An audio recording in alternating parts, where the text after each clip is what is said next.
What's up guys, welcome to our YouTube channel and a new video। तो भाई आज का वीडियो है उन लोगों के लिए जो सिर्फ म्यूचुअल फंड में इन्वेस्ट करते हैं, सिर्फ म्यूचुअल फंड में। तो और उनके साथ प्रॉब्लम ये भी हो रही है कि उनका म्यूचुअल फंड परफॉर्म नहीं कर रहा।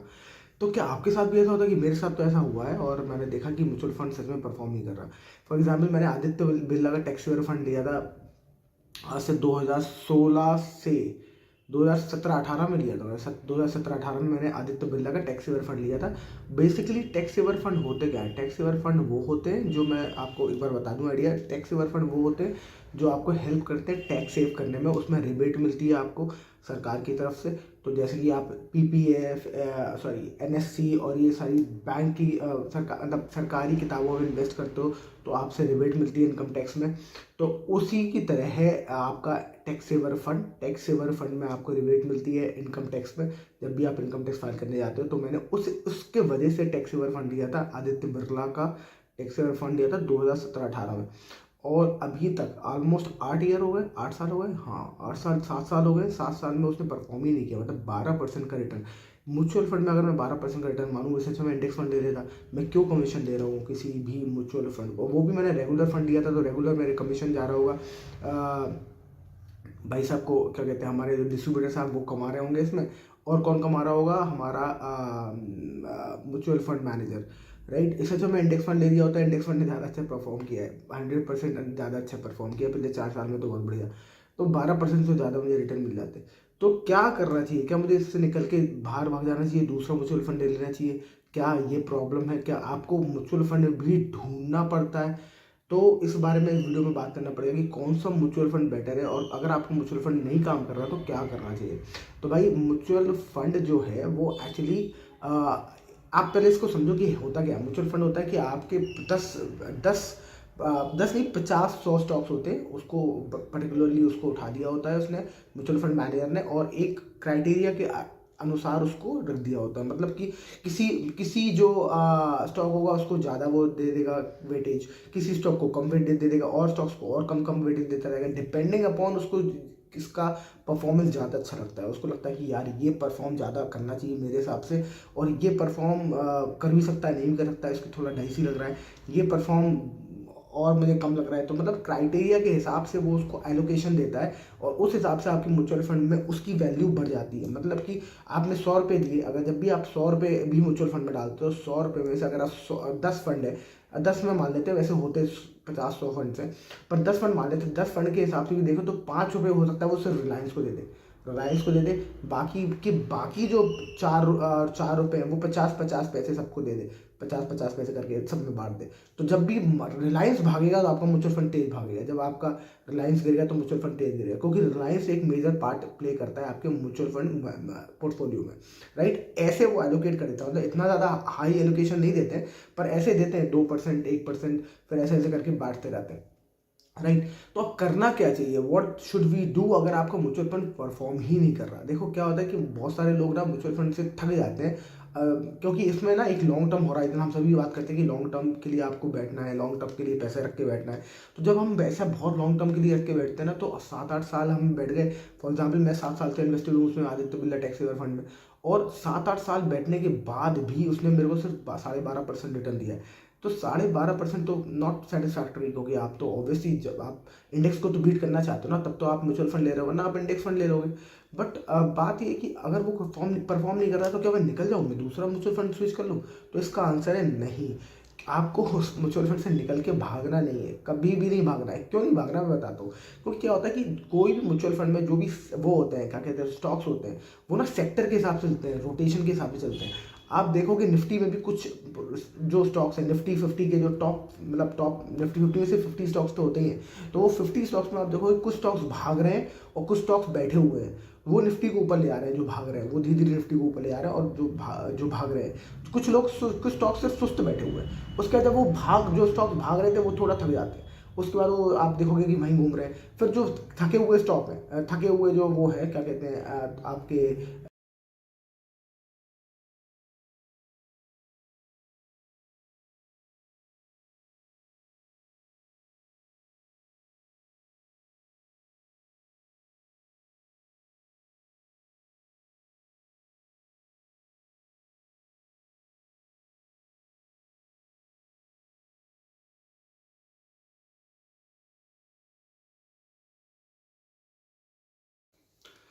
तो भाई ऐसा होता रहता है कि जो हम बात कर रहे थे कि भाई थोड़े निफ्टी हमेशा भागता रहेगा ऊपर, और भागने के लिए जो हमेशा उसमें जो कंट्रीब्यूट करेंगे कुछ अपर सर्टेन बंच ऑफ स्टॉक्स ही करते हैं। तो एक स्टॉक भागेगा, कुछ स्टॉक मतलब 2-3 स्टॉक्स भागेंगे, उसको ऊपर लेके जाएंगे, और बाकी के स्टॉक नीचे रहेंगे। जब वो दूसरा स्टॉक आएगा तो वो ऊपर जाएगा।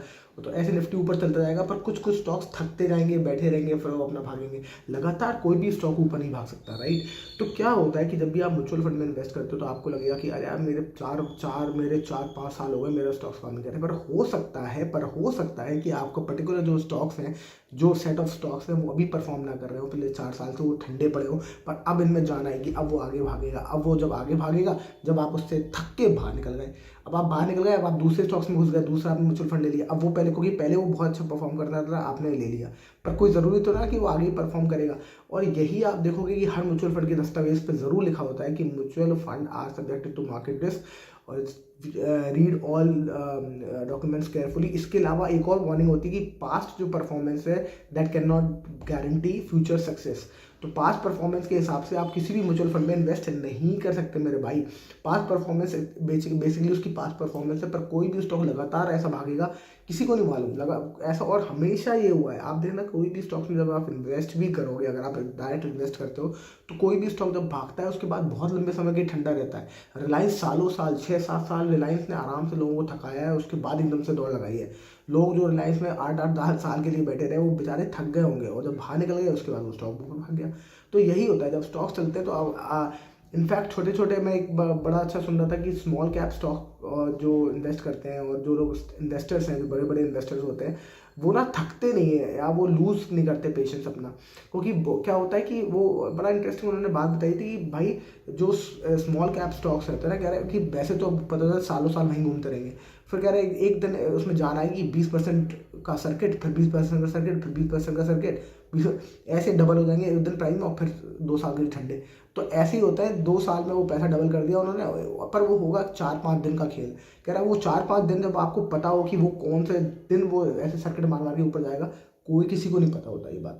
तो हमेशा जो एक सेक्टर रोटेशन होता है, इसको एक सेक्टर रोटेशन भी इसमें काम करता है। इसके अलावा क्या होता है कि एक पर्टिकुलर सेक्टर हमेशा चलता है, जैसे कि केमिकल सेक्टर है। केमिकल सेक्टर के शेयर्स हैं, ये साइक्लिकल बिजनेस होता है। इसमें एक साइकिल आता है कि लगातार आप देखोगे कि आप केमिकल का सेक्टर कुछ सालों के लिए परफॉर्म करेगा, फिर ठंडा हो जाएगा कुछ साइकिल के लिए। तो ये सिक्लिकल बिजनेस कहते हैं इसको हम। और हर बिजनेस सिक्लिकल नहीं होता, पर बहुत सारे बिजनेस सिक्लिकल हैं, जैसे कि ऑयल एंड गैस हो गया, केमिकल हो गया, ये सारे बिजनेस सिक्लिकल होते हैं, जिसमें आपको कुछ वक्त के लिए वो भागते हैं, कुछ वक्त वो ठंडे ही रहते हैं। तो आप अगर ये सोचोगे कि अरे यार पहले 5 साल में तो चला नहीं है म्यूचुअल फंड में, निकल जाता हूँ उससे, और जैसे ही आप निकलोगे वैसे ही वो स्टॉक म्यूचुअल फंड भागने लगेगा, और बेसिकली जिसके लिए आपने उसको इन्वेस्ट किया था उसमें आपको वो रन उसमें नहीं मिल पाएगा। तो मेरे हिसाब से कभी भी अगर आप थक गए हैं, पेशेंट आप लूज़ कर रहे हैं, तो पेशेंस लूज़ ना करें, म्यूचुअल फंड में बने रहें। जब भी पता नहीं कौन सा म्यूचुअल फंड स्टार्ट होगा, कौन सा वो स्टॉक करे स्टार्ट, कब कौन से स्टॉक में रैली स्टार्ट हो, और जब आपके वाले म्यूचुअल फंड में रैली आएगी तो वो आपका अपने आप ही रिटर्न ऑप्टिमाइज कर देगी और बढ़ा देगी।